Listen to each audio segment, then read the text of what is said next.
हाँ जी, करती हूँ। हाँ जी। नारायण। नारायण।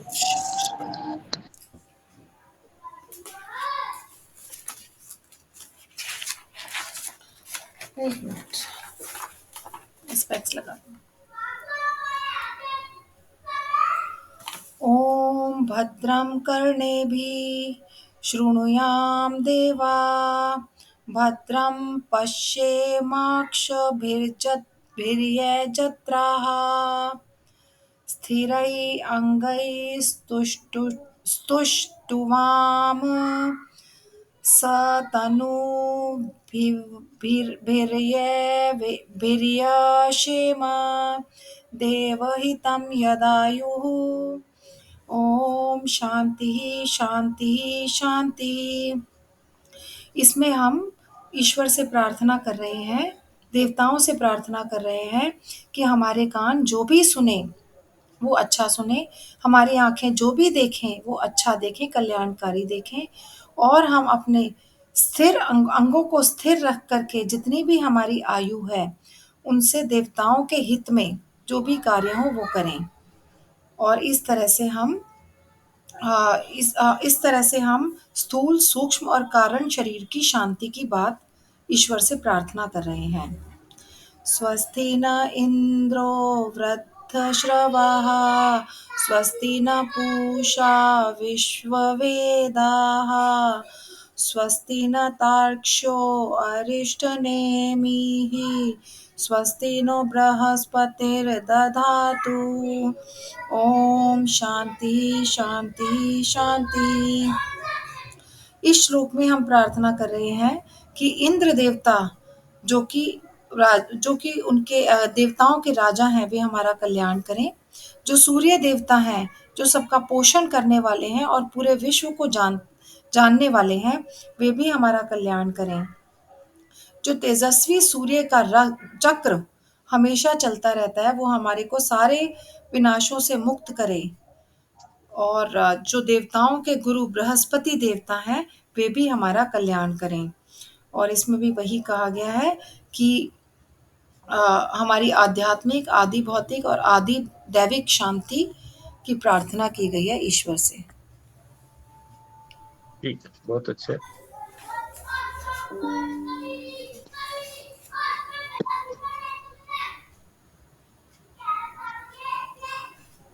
कल हमने ये ज्ञान की परंपरा यानी उपनिषद की परंपरा, उपनिषद जो है वो ज्ञान स्वरूप ही है।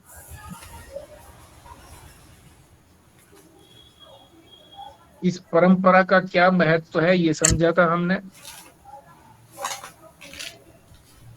तो ये समझा था कि जितनी परंपरा, प्राचीन परंपरा होती है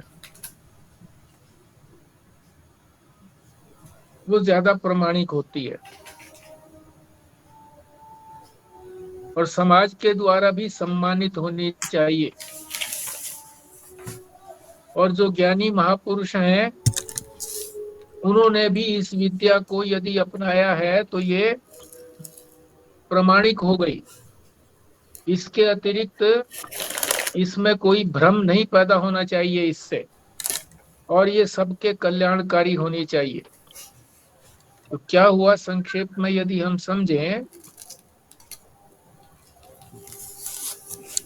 कि इस उपनिषद की जो परंपरा है कैसी है। एक तो सनातन है, अनादि काल से। ये नहीं कह सकते कि ये उपनिषद तब से शुरू हुआ। दूसरा, समाज के जो सम्मानित व्यक्ति हैं वो इसको सम्मान की दृष्टि से देखते हैं। तीसरा, जो ज्ञानी महापुरुष हैं उन्होंने इस उपनिषद को अपनाया है और इसमें कोई भ्रम पैदा नहीं हुआ, सत्य ही प्रतीत हुआ है और सबके हितकारी भी है। तो ये उपनिषद की जो परंपरा है, हमारे जो उपनिषद हम कर रहे हैं, मुंडक उपनिषद, जिसको स्वामी अखंडानंद जी सरस्वती वृंदावन वालों ने मुंडक सुधा के नाम से प्रवचन किए हैं, उसके अनुसार हम इस मुंडक उपनिषद का ज्ञान प्राप्त करने का प्रयत्न कर रहे हैं। तो पहला जो मंत्र है उसका पाठ हमने किया भी था, फिर करते हैं। ओम ब्रह्मा देवानाम प्रथमे संभुवः विश्वस्य कर्ता भुवनस्य गोप्ता स ब्रह्म विद्याम सर्व विद्या प्रतिष्ठा अथर्वाय ज्येष्ठ पुत्राय प्राह। तो सबसे पहले हमने जो कल किया था ओम का अर्थ, ये परमात्मा का मुख्य नाम है, अशुद्ध को शुद्ध कर देता है, अपवित्र को पवित्र करने वाला है। सारे वेदों की आत्मा है ओम, सभी वेदों ने ओम को अपनाया है।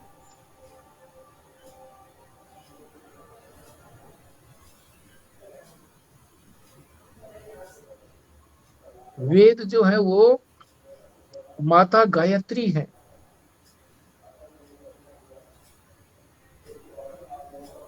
और गायत्री जो है वो इस ओम में, जिसको प्रणव कहा है, ओम में है।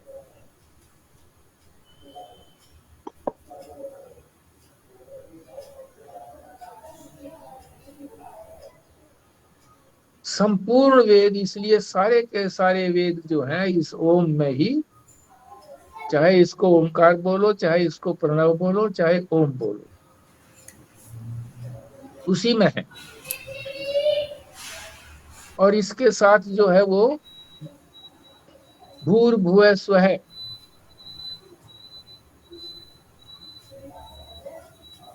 इसका भी उच्चारण किया है।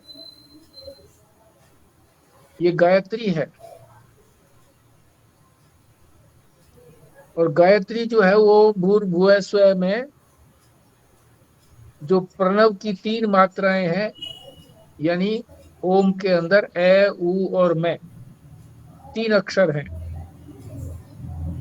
इन मात्राओं को उसी प्रणव के अंदर, ओम के अंदर ही कहा गया है। जो ओम के ऊपर चंद्र बिंदु है,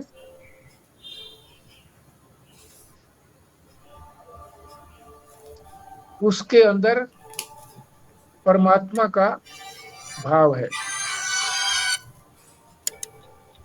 इसलिए परमात्मा का नाम ये प्रमुख नाम है।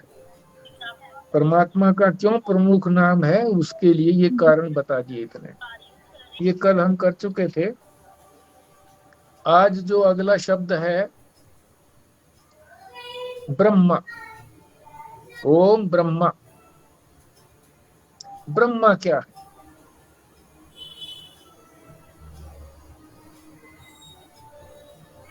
ब्रह्मा जो है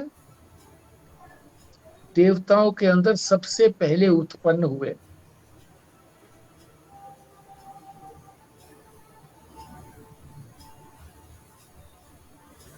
अब किस तरह से है देवताओं का भी क्रम सुन लीजिए।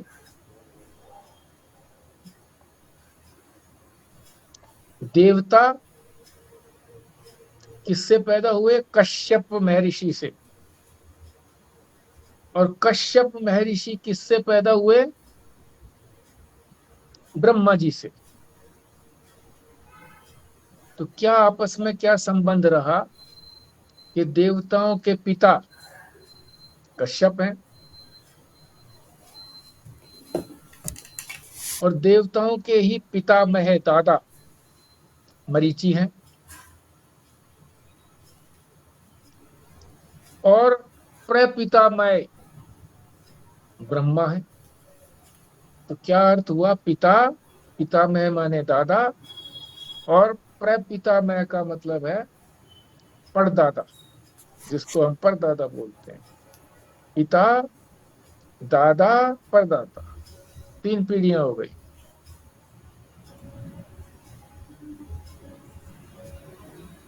तो देवताओं के पिता कौन हुए? कश्यप।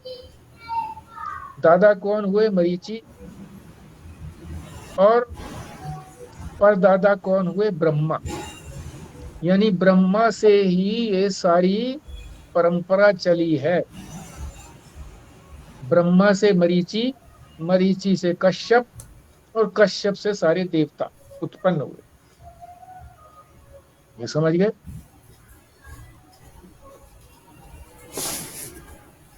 ब्रह्मा कहने से ही ये पता लग जाना चाहिए कि सृष्टि में सबसे प्रथम उत्पन्न हुए, क्योंकि परदादा है। और आगे की कहां तक की पीढ़ियां गिनाएंगे, क्योंकि ये सारे संसार की उत्पत्ति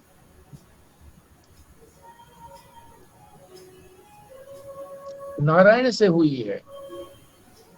और नारायण कभी उत्पन्न हुए नहीं हैं, प्रकट हुए हैं नारायण। उनसे ये परंपरा पीढ़ी दर पीढ़ी, जिसको पुश्त कहते हैं, पुश्तैनी, तो उसमें हमने ब्रह्मा जी को लिया है कि ब्रह्मा से ये सारे देवता क्रमबद्ध रूप से उत्पन्न हुए। तो श्लोक के अंदर क्या कहा गया है? ओम ब्रह्मा देवानाम प्रथमः। देवताओं में ये प्रथम रहे हैं, मतलब सारे देवता इन्हीं से तो उत्पन्न हुए हैं, इसलिए ये प्रथम उत्पन्न हुए। कौन? ब्रह्मा।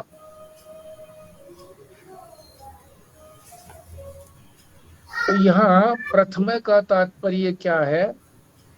श्रेष्ठ। देवताओं की जब गणना की जाती है, गिनती की जाती है, तो सबसे पहले ब्रह्मा जी का नाम लिया जाता है। क्यों? क्योंकि वो श्रेष्ठ हैं।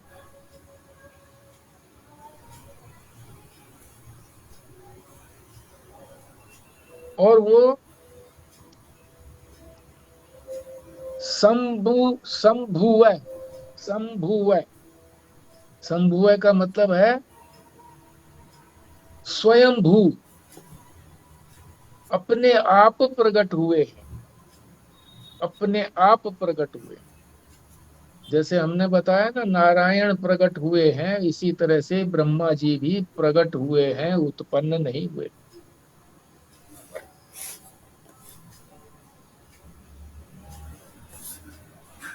स्वयं उत्पन्न हुए, किसी माता के उदर से पैदा नहीं हुए और पिता के वीर्य से पैदा नहीं हुए। यानी जब भी किसी प्राणी का जन्म होता है, प्राणी मात्र की कह रहा हूं मैं, केवल मनुष्यों का ही नहीं, पशु पक्षी कीट पतंग सबका यही क्रम है। एक नर एक मादा, और मनुष्यों में कह देते हैं उसको मनुष्य और स्त्री, या पिता या माता। तो पिता का वीर्य और माता का रज। पिता के वीर्य में जो एक कीटाणु है, उसी से ही जब वो माता के रज में जो अंडाणु है उससे मेल करता है, तब जाकर के जीव की उत्पत्ति होती है। पर ये ब्रह्मा जो है, ये किसी माता और पिता के द्वारा उत्पन्न नहीं हुए, स्वयंभू हैं, स्वयं प्रकट हो गए। यानी अजन्मा है, जन्म हुआ ही नहीं, अजन्मा है, अनादिकाल से।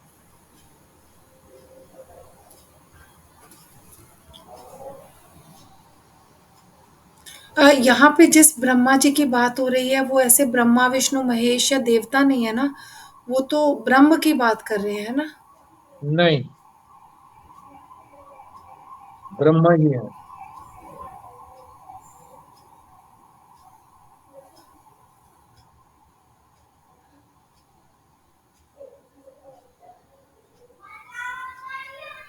अब आगे बात आती है चेतन की। सत्ता और चित्ता और आनंदता, तीन बातें हैं ना परमात्मा के अंदर, यानी ब्रह्म के अंदर। सत चित और आनंद है।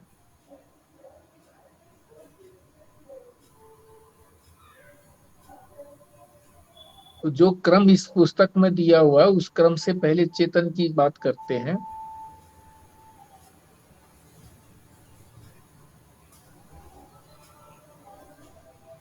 वेदांत के अंदर जो चिद तत्व है, सच्चित आनंद बताया ना, सत्य चिद और आनंद, जो चिद तत्व है उसको वेदांत के अंदर स्वयं प्रकाश कहते हैं। किसी अन्य के द्वारा प्रकाशित नहीं होता, स्वयं प्रकाश है। संसार में जितने भी प्रकाश हैं वो सारे किसी न किसी के द्वारा प्रकाशित किए जाते हैं, तब उनमें प्रकाश आता है। सूर्य के प्रकाश से सभी प्रकाशित होते हैं, पर सूर्य का प्रकाश भी जो हमारा चिद तत्व है, चेतन तत्व है हमारा, वो उससे प्रकाशित होता है, उसके द्वारा जाना जाता है। प्रकाश क्या काम करता है? किसी चीज की वास्तविकता को बता देता है। अंधेरे में पता ही नहीं लगता क्या वस्तु है क्या नहीं है। जब प्रकाश होता है तब पता लगता है। तो सूर्य को भी प्रकाशित किसने किया है? चेतन तत्व, यानी हमारी आत्मा ने। हम नहीं है तो सूर्य भी नहीं है। आप कहोगे जी हमारे ना होने से क्या हो, और तो है। सबकी आत्मा तो यही है, वही प्रकाशित कर रही है। एक ही आत्मा है। मेरी आत्मा और अन्यों की आत्मा में अंतर नहीं है। मेरी आत्मा ने प्रकाशित किया, अन्यों की आत्मा भी वही प्रकाशित कर रही, वही तो आत्मा है। दूसरी आत्मा थोड़ा ही है जो प्रकाशित करेगी। सबके अंदर एक ही आत्मा है। इसीलिए इसको स्वयं प्रकाश कहते हैं। ये किसी अन्य से प्रकाशित नहीं होती। अन्य सबको प्रकाशित करती है पर कोई अन्य इसको प्रकाशित नहीं करता, इसीलिए इसको स्वयं प्रकाश कहते हैं। अपने आप में ही प्रकाश रूप है, चेतन रूप है, चिद रूप है। दूसरा क्रम इसके अंदर है सत्ता का। सत्ता का मतलब सदरूपता। सच्चिदानंद है ना, सदरूपता, उसको सत्ता कहा है। Self existence. सत्ता का मतलब एग्जिस्ट करना, और ये भी किसी अन्य से एग्जिस्ट नहीं करती, किसी अन्य के सहारे इसकी एग्जिस्टेंस नहीं है। सेल्फ एग्जिस्टेंस है, सेल्फ एग्जिस्टेंस, स्वयं सत्ता है। इसको यहाँ पर अधिष्ठान कहते हैं। उसको स्वयं प्रकाश कहा था, चिद को, और सत को कह दिया अधिष्ठान।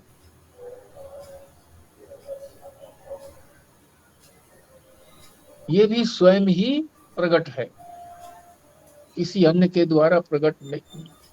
ये सत्ता नहीं दी गई, एग्जिस्टेंस किसी अन्य के द्वारा नहीं दिया गया। तो सद और चित्त का यहाँ पर निरूपण कर दिया। तो दो ही का निरूपण यहाँ पर किया गया है। तो श्लोक के अंदर हमारा एक शब्द आया था देवानाम। पहली पंक्ति के अंदर ही तीसरा शब्द है देवानाम।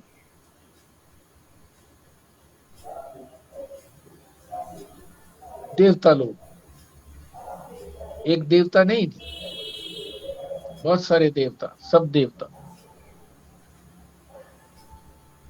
ओम ब्रह्मा देवानाम प्रथमे संभुवः। संभुव, तो प्रथम की बात आ गई, स्वयंभू की बात आ गई, ब्रह्मा की बात आ गई, देवा नाम रह गया। देवताएं, देवता, देवता लोग। तो देवता जो है वो व्यष्टि में भी है और समष्टि में भी देवता है। व्यष्टि में कौन से देवता हैं हमारे? जितनी भी हमारी ये इंद्रियां हैं ये सारे देवता ही तो हैं। अंतःकरण है ये भी देवता ही है। देवता कहते हैं जो देता है, ज्ञान देता है, ज्ञान देने वाला। इंद्रियां ही तो ज्ञान देती हैं हमको, अंतःकरण ही तो ज्ञान देता है, मन बुद्धि आदि ज्ञान ही तो देते हैं। तो ये हो गए व्यष्टि देवता, एक एक व्यक्ति में विद्यमान हमारी आंख कान नाक, पांचों ज्ञानेन्द्रियां, पांचों कर्मेंद्रियां, हाथ पैर जिह्वा जिससे बोलते हैं, ये भी पांच वो भी पांच, और अंतःकरण चार, ये सब देवता हैं। मगर ये व्यष्टि देवता है, एक एक व्यक्ति में रहने वाले देवता हैं, एक एक प्राणी में रहने वाले देवता हैं। प्राणी भी कह दिया, केवल मनुष्यों की बात ही नहीं है, प्राणी मात्र, पशु पक्षी कीट पतंग, सबके अंदर देवता है। पर वो उसी उसी व्यक्ति के अंदर हैं, अपने अपने अलग अलग हैं। और इनके जो समष्टि में देवता हैं, जो सबको कंट्रोल करते हैं, सारे देवताओं को कंट्रोल करते हैं, जो हमारे शरीर में है। हमारे शरीर में बताया ना, इंद्रियां भी है, अंतःकरण भी है। तो ये समष्टि जो देवता है, उसी के अनुग्रह से ये देख पाते हैं, वो भी देते हैं हमको। जो समष्टि देवता है वो भी तो दे रहे हैं ना, उन्हीं का तो अनुग्रह है, अनुग्रह ही उनका देना है। उन्हीं के अनुग्रह से हमारी ये सारी व्यष्टि इंद्रियां आदि ये सब अपना कार्य कर पाती हैं। उनका अनुग्रह ना हो, किसी का भी अगर अनुग्रह वहां से हट जाए तो वो अंग जो है हमारा काम नहीं करेगा। उनके भी देवता बताए हैं।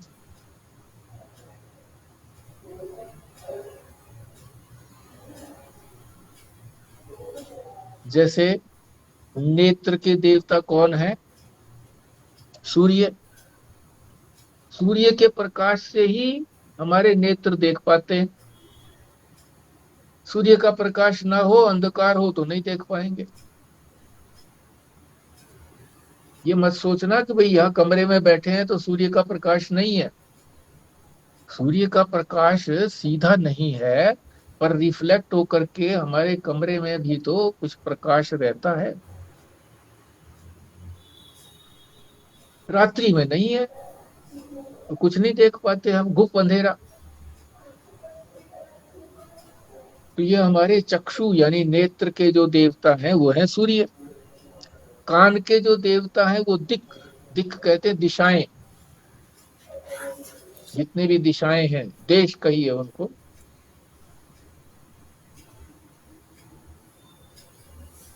जिव्या, जिव्या जो हमारी बोल पाती है वाणी, किसके अनुग्रह से बोल पाती है? अग्नि के अनुग्रह से। अग्नि रूपी है जिव्या, जिनकी वाणी अंत समय तक कड़ाके की वाणी रहती है। इसका मतलब है कि उनको अग्नि देवता की, उनकी के ऊपर कृपा है, उनकी वाणी पर कृपा है। और वो जो अंत समय से भी पहले कुछ लोग नहीं बोल पाते, या जन्मजात ही नहीं बोल पाते, जन्मजात ही नहीं देख पाते, तो उनका उन पर अनुग्रह नहीं है। देख नहीं पाते तो सूर्य का अनुग्रह नहीं है। सूर्य कुपित हैं, क्रोधित हैं। और इसी तरह से जो सुन नहीं पाते उन पर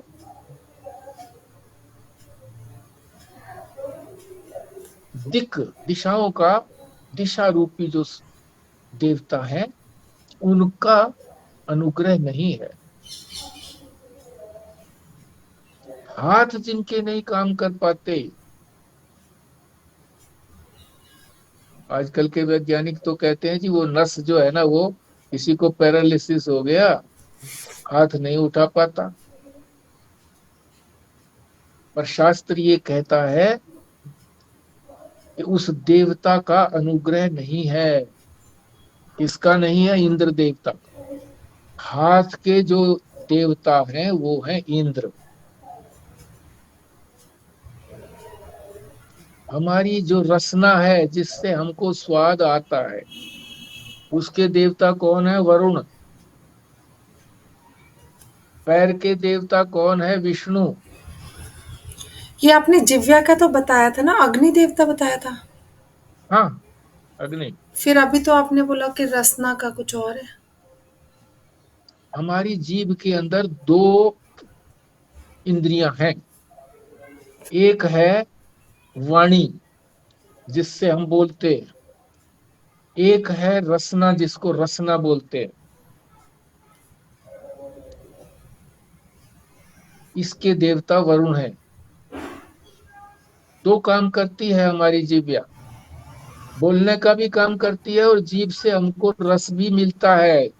षड रस, नमकीन है, खट्टा है, कड़ुआ है, चरचरा है। पता लगता है कि नहीं पता?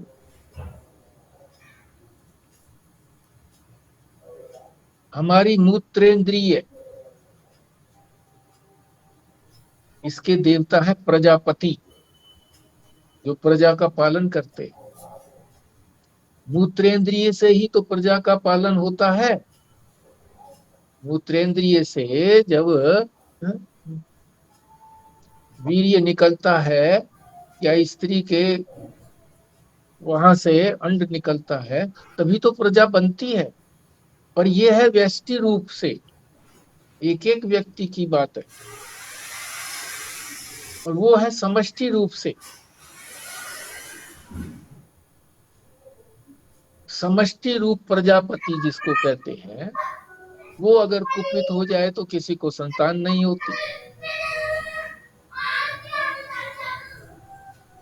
और गुदा के देवता हैं, ये हमारी कर्मेंद्रिय है, मूत्रेंद्रिय भी और गुदा भी। इसका देवता है मृत्यु। कई बार जो है प्राण जब निकलते हैं तो वो गुदा के माध्यम से निकलते हैं प्राण, जो शुभ नहीं है। यदि प्राण जो है वो हमारे, जिसको हम काग बोलते हैं, कल क्या शब्द बताया था उसके लिए? मूर्धन्य। मूर्धा से अगर निकलते हैं प्राण तो वो शुभ माना जाता है, वो अच्छे लोकों में जाता है। गुदा से जो जाता है प्राण किसी का, तो वो नीचे के लोकों में जाता है।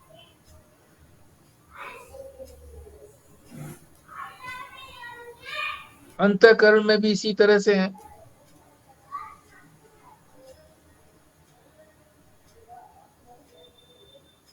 क्या बात बता रहे हैं? एक विलक्षण बात बता रहे हैं कि सबसे पहले अंतःकरण प्रकट हुआ। इस सारे शरीर की तो चर्चा हो रही है ना, हमारे व्यष्टि की। इसमें सबसे पहले, हाँ जी, क्या कह रहे थे? कैसे कैसे जाने कि प्राण कहाँ से निकले हैं? कैसे अनुभव हो इस बात का? दूसरा ही अनुभव करता है, उसको अनुभव नहीं होता। वो क्या अनुभव होता है उसको? कि मल निकला और मल के साथ ही प्राण चले गए। उससे पहले वो हिचकियां भर रहा था, सांस नहीं आ रहे थे, या बड़ा कष्ट में था, पांच सिरहाने हो रहा था, कभी पांतों की तरफ उठ करके बैठता, कभी सिरहाने की तरफ उठ करके बैठता। ये तो मैंने साक्षात देखा है महात्मा को इसी तरह से। पर जब अंत में प्राण निकलता है तो वो यदि गुदा से मल निकला है तो समझिए वो गुदा से प्राण गया है। इसीलिए कहा जाता है मल ही बल है, मल ही बल है। कईयों का इसी तरह से जब मल निकल जाता है तो वो कहते हैं ताकत ही खत्म हो गई हमारी। तो हम लोग भी अनुभव करते हैं कि जब मल पूरी तरह से साफ हो जाता है, शौच साफ हो जाता है, तो ऐसे लगता है जान निकल गई, अब खो पड़ गई, पेट में खो पड़ गई। अब कुछ डाला जाए पेट में हाँ, ताकि लूज मोशन हो जाती है तो भी हम बिल्कुल एनर्जी लेस हो जाते हैं। हाँ एनर्जी लेस हो जाए।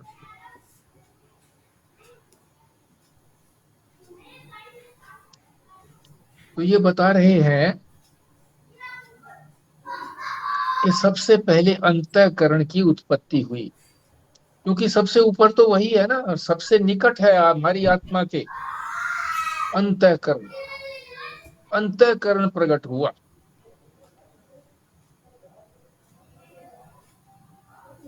सृष्टि का आरंभ कैसे होता है? अंतःकरण से ही होता है। कैसे? पहले अंतःकरण की उत्पत्ति हुई, मन बुद्धि चित्त अहंकार चारों, और अंतःकरण में ही हमारी वासना रहती है। मन में वासना रहती है। और संसार की उत्पत्ति कैसे होती है? वासना से ही होती है। हमारे में कोई वासना रह जाए तो अगला जन्म होगा, वासना रहित हो जाए तो कोई जन्म नहीं। एक महात्मा की इसी तरह से कथा सुनाई जाती है कि एक महात्मा, बड़े पहुंचे हुए महात्मा थे। उन्होंने अपनी भविष्यवाणी करती थी अपने शिष्यों को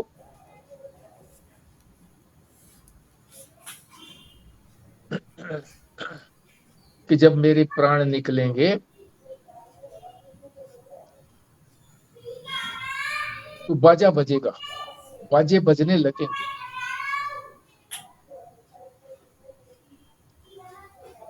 अब प्राण तो निकल गए, बाजे नहीं बजे। अब शिष्य जो बड़े श्रद्धालु थे, इतनी जल्दी तो श्रद्धा समाप्त होती नहीं है, पर बड़े विचलित थे। कब हो प्रतीक्षा करने लगे। इतने में एक और महात्मा आए, कहने लगे कि ऐसे कह करके वो, उन्होंने कहा था कि मेरे प्राण जब निकलेंगे तो बाजे बजेंगे। अब बाजे तो बजे नहीं है, तो ये झूठ तो हो नहीं सकता, हमारे गुरु का वाणी झूठ नहीं हो सकती। आप बताइए क्या क्या है ये समस्या? तो उसने, महात्मा ने कहा, देखो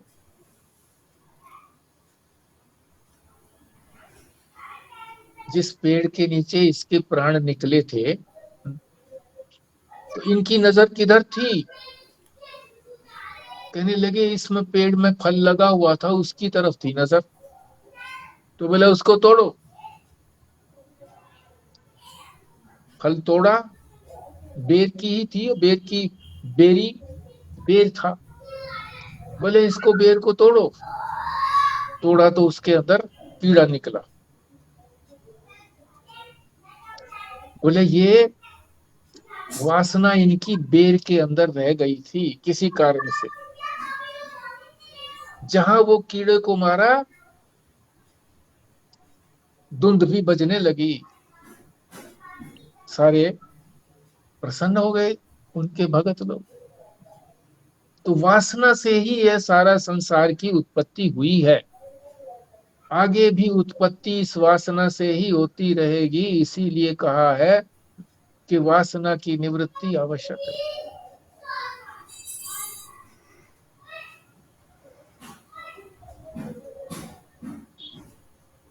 उसी वासना के अनुसार फिर इंद्रियां भी बनती हैं। जैसी जैसी वासना होती है, किसी की वासना होती है कि मेरे को मांस खाने को मिले, ऐसी वासना रह जाए किसी की, तो उसका जो अगला जन्म है वो मांस खाने वाले पशु जैसा बनेगा, शेर, चीते, लियोपार्ड, वैसे ही दांत बनेंगे उसके, वैसी इंद्रियां बनेगी।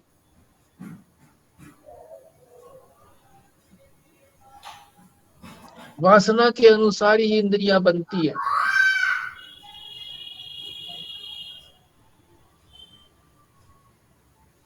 उसी प्रकार का परमात्मा शरीर देते हैं उसको, ताकि उसकी वो वासना पूरी हो।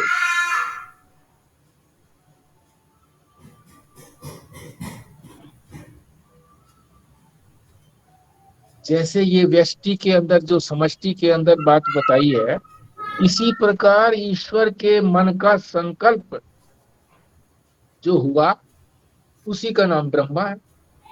ब्रह्मा ही ने तो सारी सृष्टि की उत्पत्ति की, ब्रह्मा ने ही इंद्रियां बनाई, बहिर्मुखी, अंतःकरण बना, अंतःकरण में वासना थी, वासना से ही हम संकल्प करते हैं। हमारी वासना है रसगुल्ला खाने की, हमें पता लगा भाई वो कलकत्ते का बाग बाजार का रसगुल्ला बहुत स्वादिष्ट होता है, या हमने चखा हुआ है तो कोई जा रहा है कलकत्ता, अरे भाई वहां मेरे लिए एक डब्बा और ले आना 1 किलो का, तो संकल्प किया ना। तो ब्रह्मा के संकल्प से ही ये सारी सृष्टि उत्पन्न हुई है। ईश्वर ने संकल्प किया, ईश्वर ने अपने मन में संकल्प किया, वो संकल्प ही ब्रह्मा कहलाता है। संकल्प से सृष्टि हुई, कहा है कि नहीं? शास्त्र में भी कहा है कि संकल्प से, ईश्वर के संकल्प से सृष्टि हुई। संकल्प क्या था उनका? वो संकल्प ही ब्रह्मा था, उसी को ब्रह्मा बोलते हैं। परमात्मा के संकल्प को ही, ईश्वर के संकल्प को ही ब्रह्मा कहते हैं। तो हमने अब तक क्या समझा? एक तो हमने ब्रह्मा को समझा कि सबसे पहले ब्रह्मा उत्पन्न हुए, ब्रह्मा से मरीचि, महर्षि मरीचि, और फिर महर्षि, उससे उत्पन्न हुए महर्षि कश्यप, और महर्षि कश्यप से फिर सारे देवता उत्पन्न हुए, इस क्रम से उत्पन्न हुए। तो ब्रह्मा जो है वो सबके दादा है, पड़दादा, दादा नहीं पड़दादा। फिर इनको प्रथम कहा गया, श्लोक में प्रथम है ना, ब्रह्मा प्रथम, श्रेष्ठ है ये। क्यों श्रेष्ठ है? क्योंकि इनकी सबसे पहले, देवताओं में सबसे पहले ब्रह्मा की गिनती होती है। ब्रह्मा विष्णु महेश ऐसे बोलते हैं, महेश विष्णु ब्रह्मा नहीं बोलते। और भी जितने देवता हैं वो सब बाद में बोले जाते हैं, इसलिए श्रेष्ठ है ये। दूसरा ये है कि ये स्वयं प्रकट हुए हैं, स्वयं भू हैं। ये भी शब्द दिया हुआ हमारी पहली पंक्ति के अंदर, श्लोक की पहली पंक्ति में, स्वयं भू, स्वयं प्रकट हुए, पैदा नहीं हुए, माता पिता के रज और वीर्य से पैदा नहीं हुए, प्रकट हुए बस। क्योंकि हमेशा से ही है, संसार में प्रकट होते हैं, बस प्रकट हो गए। फिर जो था वो, जो परमात्मा का सच्चिदानंद रूप है, उसमें चिद्रूपता और सद्रूपता बता दी थी। चिद्रूपता के अंदर कहा कि ये स्वयं प्रकाश है। चेतन तत्व जो है वो किसी अन्य से प्रकाशित नहीं होता, बल्कि दूसरों को प्रकाशित करता है, दूसरे इसको नहीं प्रकाशित कर सकते, इसलिए स्वयं प्रकाश का। इसी तरह से सत्ता की बात, सद्रूपता परमात्मा की, सेल्फ एग्जिस्टेंस है, स्वयं स्थित है, स्वयं स्थित है, किसी अन्य के सहारे नहीं है, इसीलिए इनको अधिष्ठाता कहते हैं। चिद रूपता जो है, परमात्मा की चिद रूपता को स्वयं प्रकाश कहते हैं, और उनकी सत्ता को, एग्जिस्टेंस को अधिष्ठाता कहते हैं। फिर देवताओं का वर्णन हमने समझा कि व्यष्टि में भी देवता है और समष्टि में भी देवता है, और समष्टि देवताओं के अनुग्रह से ही हमारी व्यष्टि देवता जो है, ये हमारी इंद्रिया, अंतःकरण आदि, ये सारी संचालित होती हैं, नहीं तो ये काम करना बंद कर दे।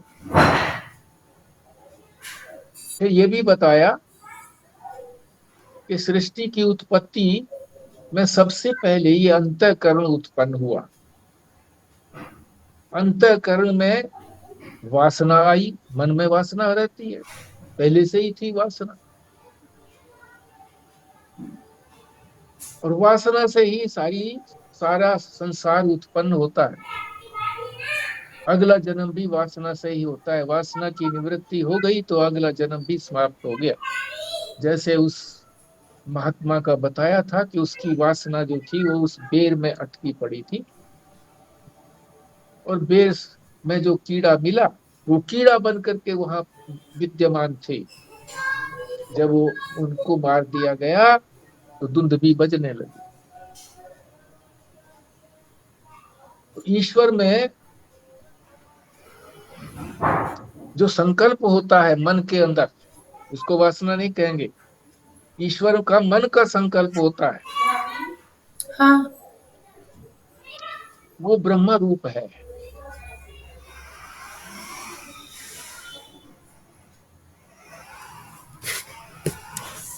ईश्वर में जो ब्रह्मांड का, सारे ब्रह्मांड का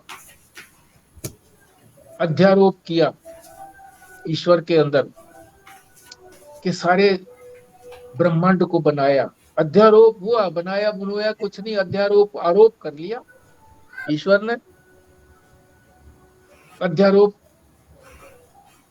वही तो अंतःकरण है, उसी को ब्रह्मा कहते हैं। यहां तक हम कर चुके हैं। किसी को कोई शंका हो तो यहाँ उसका निराकरण का हम आपस में प्रयत्न करते हैं।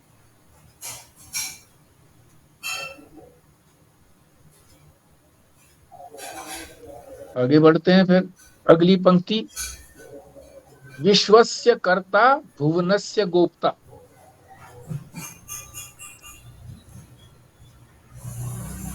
तो विश्वस्य, विश्वस्य का अर्थ है विश्व।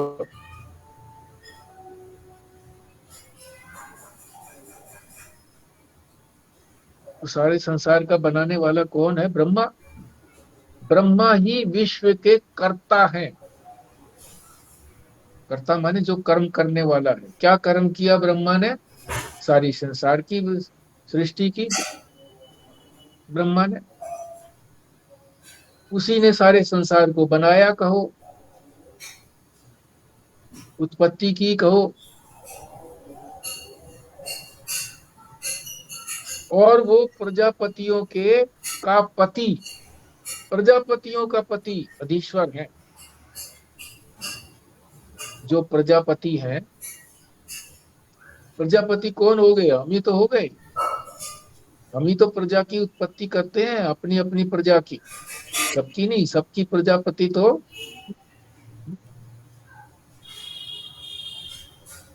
ब्रह्मा ही है। सब प्रजापतियों के पति कौन है? यही ब्रह्मा जी, जिनको अधीश्वर कहा जाता है। उदाहरण से समझाते हैं। जैसे लोकसभा के अंदर जो सदस्य हम चुन करके भेजते हैं, उनको प्रजापति कहो। प्रजा का पालन ही तो करते हैं। पति जो है पालन ही तो करता है, बच्चों का भी पालन करता है, पत्नी का भी पालन करता है। तो वो सारी प्रजा हम इसीलिए चुन करके भेजते हैं कि हमारा पालन करे। कैसे करे? सारी सुविधाएं जुटाए, अब वो बात अलग है कि वो सारी सुविधाएं नहीं जुटा पाते, छोड़ो इस बात को। और जो उनका अध्यक्ष होता है वो प्रजापति का पति कहलाता है, जिसको अध्यक्ष बोलते हैं। एमपी, और फिर उसको क्या बोलते हैं जो एमपीओ का अध्यक्षता करता है?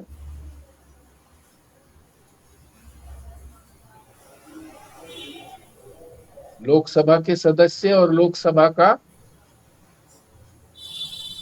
जो पति है उसका क्या नाम है हिंदी में? लोकसभा अध्यक्ष।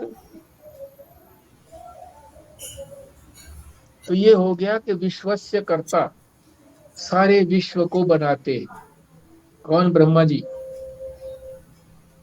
दूसरी इनकी क्या विशेषता बताई? भुवनस्य गोप्ता। भुवन तो वही हो गया, भुवन माने होना, गोप्ता ज्ञान। करके आ जाता है, सब मेरे ही चल रहा होता है ना फिर। गोप्ता माने रक्षक, ज्ञान नहीं, रक्षक, रक्षा, रक्षा करते हैं किसकी? भुवन की, जो भी हुए हैं सबकी रक्षा करते हैं।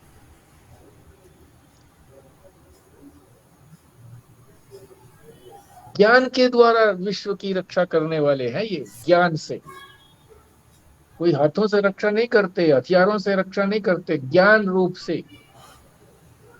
सारा संसार में ज्ञान फैलाया हुआ है इन्हीं ब्रह्मा के कारण।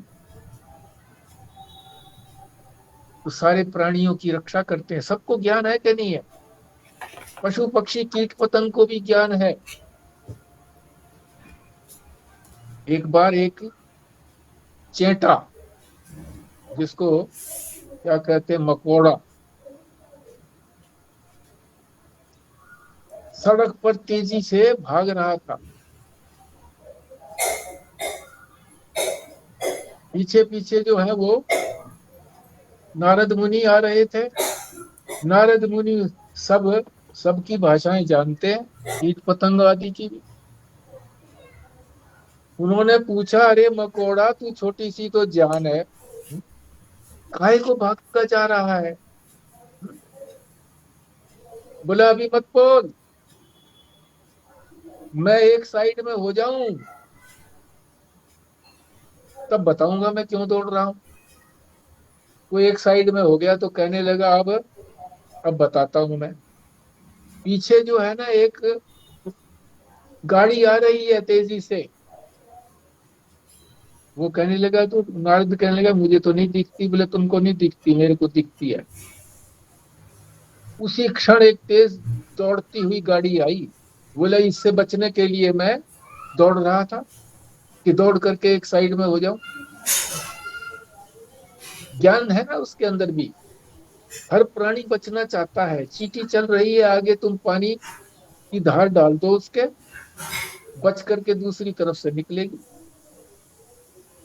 कहीं कोई गर्म पदार्थ आने लगेगा तो बच के निकलेगी।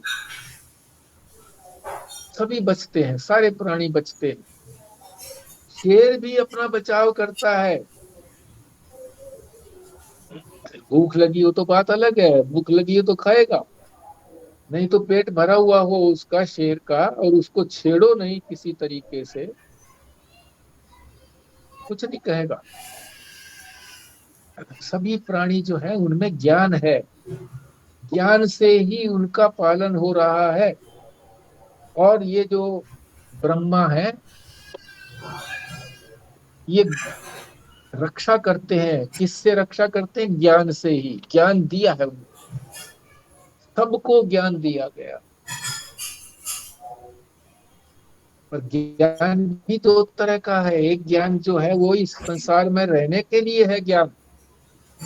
एक ज्ञान वो है जिससे हम उस ज्ञान स्वरूपता को यदि हम प्राप्त कर लेते हैं तो मोक्ष हो जाता है, इस संसार से ही निकल जाते हैं।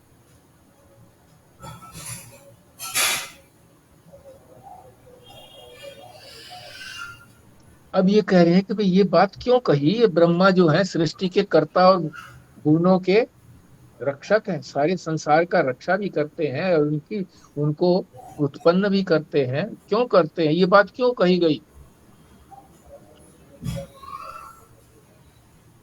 क्योंकि ब्रह्मा जी ने तो उपदेश दिया है। ब्रह्मा के उपदेश से ही सारे आगे जितने भी महात्मा आए हैं, ये सब आए हैं। उपदेष्टा हैं, गुरु हैं, वही गुरु हैं। वो श्रेष्ठ है, ये पहले आ ही गया था, तो विद्या भी उनकी श्रेष्ठ होगी। सबके रक्षक हैं, ज्ञान में किसी का पक्षपात नहीं करते, सबको ज्ञान दिया हुआ है।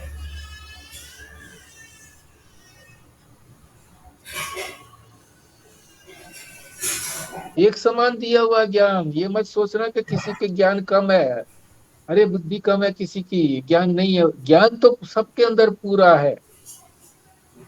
उस ज्ञान के लिए प्रकट करने के लिए जो यंत्र है, उस यंत्र में किसी में कमी है, मान लीजिए बहुत कम किसी के अंदर ज्ञान है, पागल जैसा है, ज्ञान तो उसमें भी है, पर उसका जो यंत्र है ना, ब्रेन, ये यंत्र है, उस यंत्र में गड़बड़ है। वो यंत्र में गड़बड़ क्यों हुई है, ये परमात्मा ने नहीं की, उसके अपने कर्मों के कारण हुई है। जैसे जैसे कर्म थे, कर्म के अनुसार सुख और दुख मिलता है अगले जन्म में, तो सुख और दुख देने के लिए वैसा ही उनका मस्तिष्क बनाया गया, वैसे ही हाथ पैर बनाए गए। सबका यही है, यंत्र जो है ये कर्मों के अनुसार मिलते हैं, पर ज्ञान सबको एक जैसा मिला हुआ है। सत्ता भी सबको एक जैसी मिली हुई है। हर एक आदमी जो है ना, वो मरना नहीं चाहता, कोई भी जीवित रहना चाहता है, सत रहना चाहता है, क्योंकि उसका स्वरूप है हमेशा रहने का। पर क्यों नहीं रह पाता, क्योंकि उसने किसी और को अपना सदरूप मान लिया कि शरीर मेरा सदरूप है, शरीर के कारण ही मैं स्थित हूं, शरीर तो जाएगा, मगर सत रूप से परमात्मा तो हमेशा रहेगा उसके अंदर। तो गुरु जो है वो पक्षपात नहीं करते, द्वेष राग द्वेष से रहित हैं, इसीलिए सबके रक्षक है। नहीं तो कह देते जी इसकी तो रक्षा नहीं करी, मेरी रक्षा कर, इसकी रक्षा कर दो। सबके रक्षक है, हितैषी भी होता है गुरु, गुरु हितैषी भी है। हितैषी है तभी तो इस विद्या का उपदेश दे रहे हैं। ये जो विद्या हमको सिखाई जा रही है, ये उपदेश दे रहे हैं, हित का काम कर रहे हैं। इसीलिए ब्रह्मा जी को विश्वस्य कर्ता भुवनस्य गोप्ता, संसार का कर्ता कहते हैं, बनाने वाला कहते हैं, और रक्षा करने वाला, गोप्ता रक्षा करने वाला भी कहते हैं। रक्षा किससे करते हैं? ज्ञान शिल्पी, से रक्षा करते हैं, और उस शिल्पी, ज्ञान में किसी का पक्षपात नहीं है, इसलिए इनमें कोई राग द्वेष भी नहीं है, और हित का काम करते हैं। इसलिए ये कहा गया है कि ब्रह्मा जी जो है सृष्टि के कर्ता है और भुवनों के रक्षक है। इसी बात को बताने के लिए, कौन सी बात जो हमने अभी समझी है, कि सारे संसार को बनाने वाले भी हैं और सारे संसार की रक्षा करते हैं। इससे रक्षा करते हैं, ज्ञान से करते हैं, और हितैषी भी हैं, तभी तो उपदेश दे रहे हैं। ठीक है जी।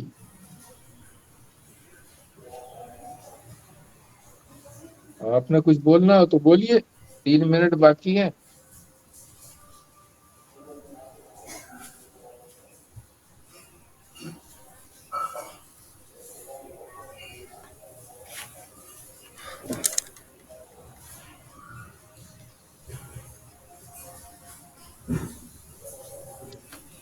आज शर्मा जी हमारे साथ जुड़े हुए हैं, अगर ये अपना परिचय दे दें तो अच्छी बात है। अवश्य ही हमारी बात सुन रहे होंगे, या किसी के माध्यम से आए हैं तो वो बता दे कौन है।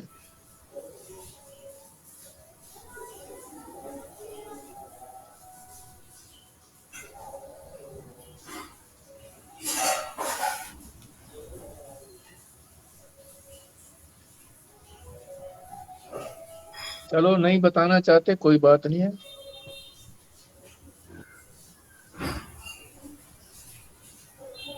हाँ जी, रेणु जी।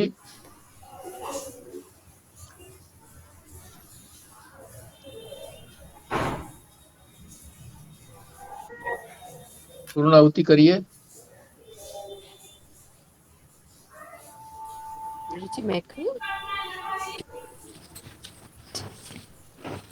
ओम पूर्णमद पूर्णमिदं पूर्णात् पूर्णमुदच्यते पूर्णस्य पूर्णमादाय पूर्णमेवावशिष्यते। ओम शांति शांति शांति। नारायण। नारायण। हाँ, ऐसे कर। नारायण। नारायण। नारायण।